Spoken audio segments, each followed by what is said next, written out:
Gracias por continuar con nosotros. Estamos en el Boulevard Periodismo Responsable para Ciudadanos, para crear ciudadanía.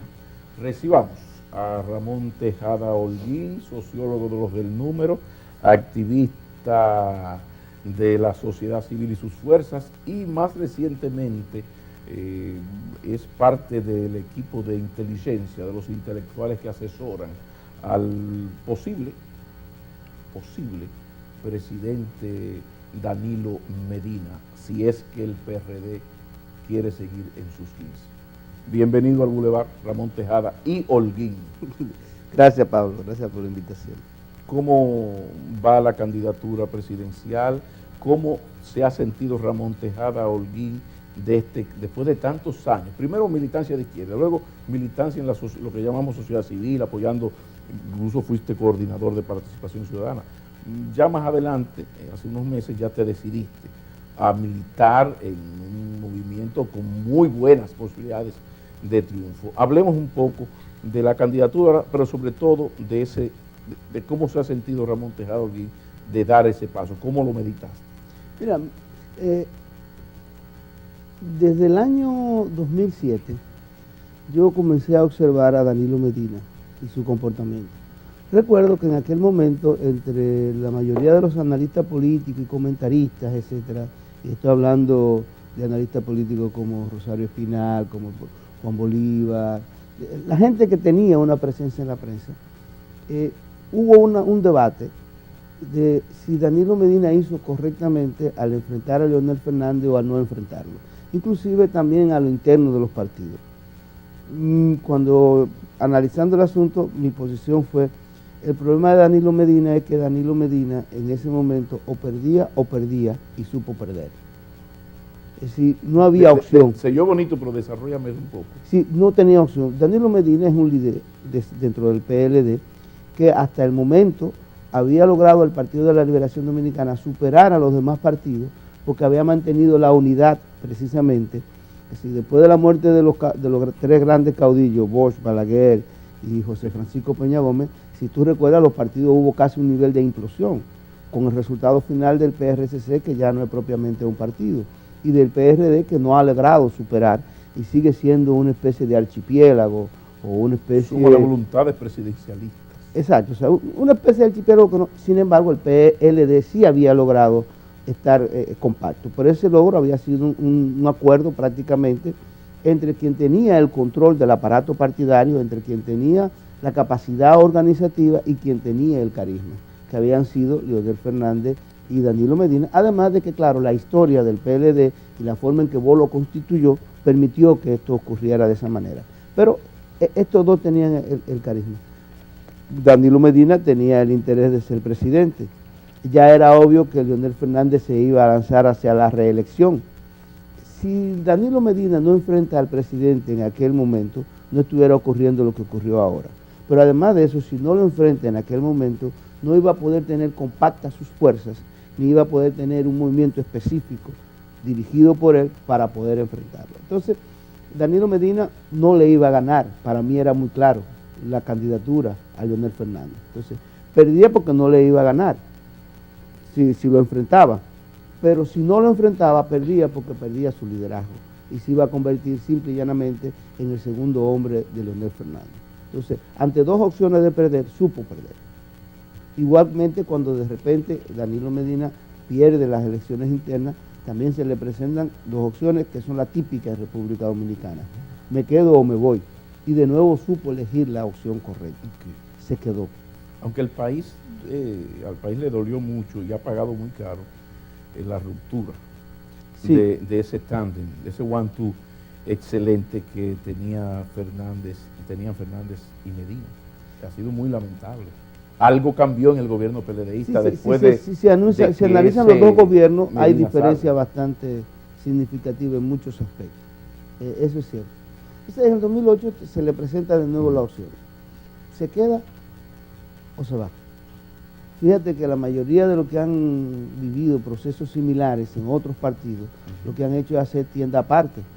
Inclusive recientemente tú tienes gente como Eduardo Estrella, que proviene de una situación similar en el Partido Reformista. Que tú tienes a Tuey de Campos, etcétera, sí, sí, que vienen de esas situaciones.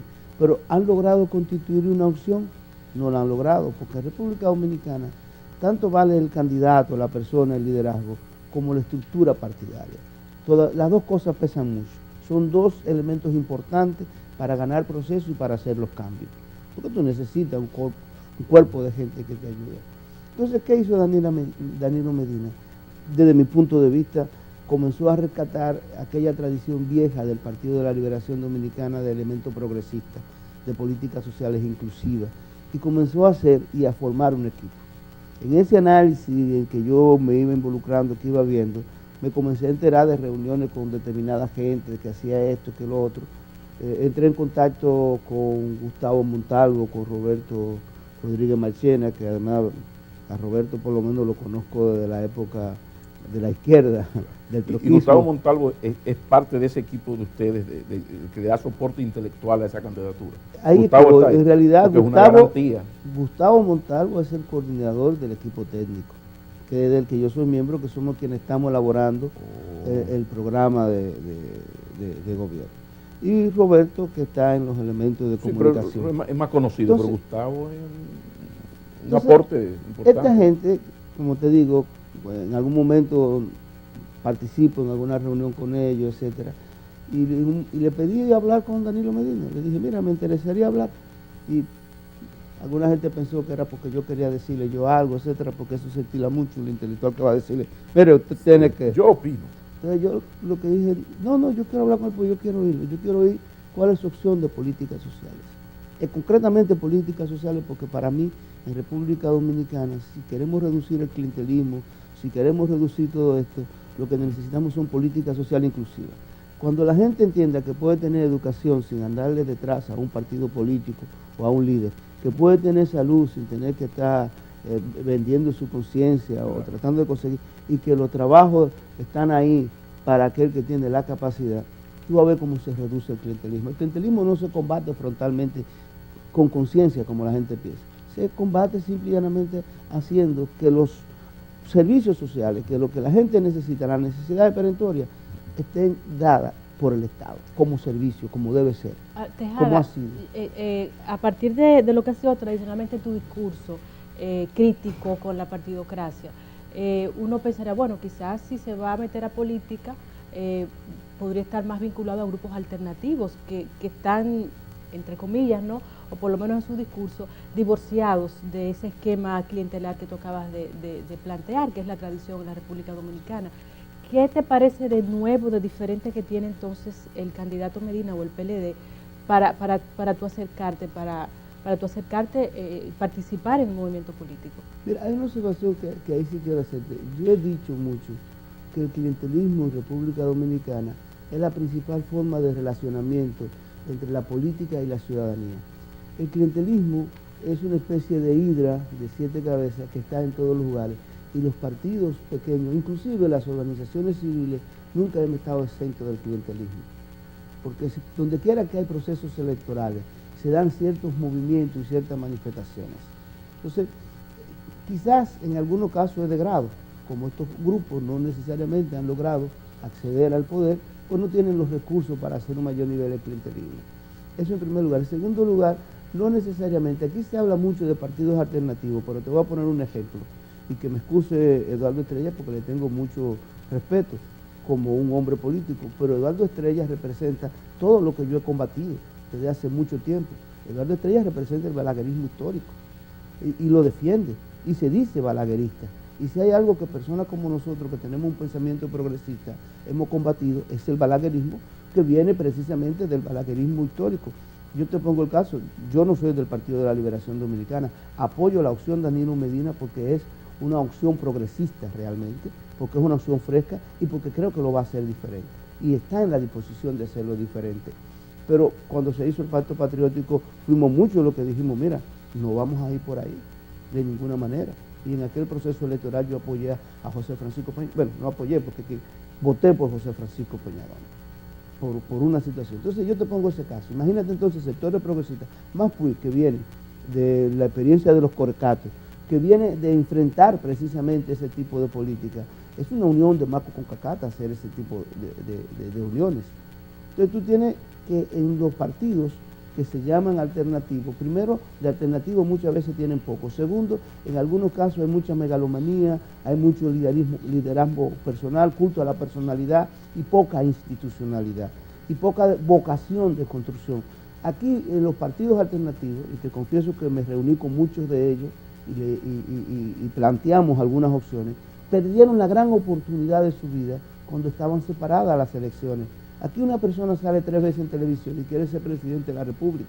Sin embargo, con las elecciones separadas, estos partidos alternativos, con relaciones en los sindicatos, con relaciones en los grupos comunitarios, con relaciones más directas en la masa, pudieron haber hecho opciones locales, sí, municipales, que llegaran y que lograran regidores, que lograran síndicos. Es decir, en política hay que pensarlo como dice el refrán, grano a grano se llena la gallina el buche. Una opción alternativa tiene que empezar desde abajo. ¿Cómo fue que empezó Lula? ¿Cuál fue el gran salto del PT en el Brasil? Fue cuando Tarso Genro, en Porto Alegre, Tarso Genro fue electo en la fórmula del PT en Porto Alegre como alcalde. Tarso Genro, electo alcalde, el único funcionario del PT, de repente dice, ¿y qué hago yo ahora? Y el gobierno central, si no me da el dinero, estoy frito. Voy a asumir el gobierno y dice, ya yo sé, le voy a tirar a la gente encima. Y convocó a la gente y ahí surgieron los presupuestos participativos, una experiencia que se regó por América Latina y fue determinante en el triunfo de Lula. Simple y llanamente dijo, bueno, a mí me dan este dinerito, yo no sé cómo lo voy a invertir porque me dan muy poco y aquí hay muchas necesidades, voy a reunir a la gente, para que la gente diga, entre ellos, mira, este chin que a mí me dan, ¿cómo lo invierto? Esto es una experiencia progresista, esto es una experiencia alternativa. Pero ¿dónde están las opciones que están presentando los alternativos en un contexto de esta naturaleza? Esa es la pregunta. ¿Dónde está la propuesta?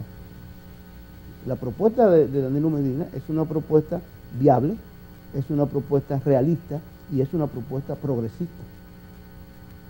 Y por eso opté por...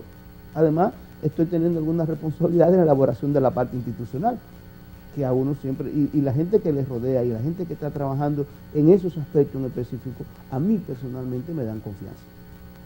Siempre existe el temor, cuando una persona ha estado mucho tiempo siendo coqueteado, enamorado por partidos, o sea, se quiere ser socialmente útil, aportar, pero hay una indecisión. En el caso tuyo se dio esa conexión, sobre todo creo que para ti es muy importante, y se nota lo de las políticas públicas, las políticas sociales como instrumento para superar todo lo demás o gran parte de lo demás. Pero en este sentido, ¿cómo tú te sientes con la posibilidad de que una vez más la partidocracia aplique la versión del filósofo valenciano Alejandro Sanz de aquello del corazón partido?